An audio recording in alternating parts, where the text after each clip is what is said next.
ಜನಗಳಾದ ನಾವು ಭಾರತವನ್ನು ಒಂದು ಸಾರ್ವಭೌಮ ಸಮಾಜವಾದಿ ಸರ್ವಧರ್ಮ ಸಮಭಾವದ ಪ್ರಜಾಸತ್ತಾತ್ಮಕ ಗಣರಾಜ್ಯವಾಗಿ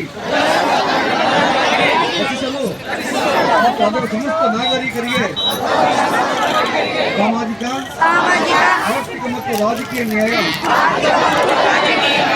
ವಿಚಾರ ಅಭಿವ್ಯಕ್ತಿ ವಿಶ್ವಾಸ ಧರ್ಮಶ್ರದ್ಧೆ ಮತ್ತು ಉಪಾಸನಾ ಸ್ವಾತಂತ್ರ್ಯ ಸ್ಥಾನಮಾನ ಹಾಗೂ ಅವಕಾಶ ಸಮಾನತೆ ದೊರೆಯುವಂತೆ ಮಾಡಲು ಮತ್ತು ವ್ಯಕ್ತಿ ಗೌರವವನ್ನು ರಾಷ್ಟ್ರದ ಏಕತೆಯನ್ನು ಹಾಗೂ ಅಖಂಡತೆಯನ್ನು ಸುನಿಶ್ಚಿತಗೊಳಿಸಿ ಅವರಲ್ಲಿ ಭ್ರಾತೃಭಾವನೆಯನ್ನು ವೃದ್ಧಿಗೊಳಿಸಲು ಶ್ರದ್ಧಾಪೂರ್ವಕ ಸಂಕಲ್ಪ ಮಾಡಿದವರಾಗಿ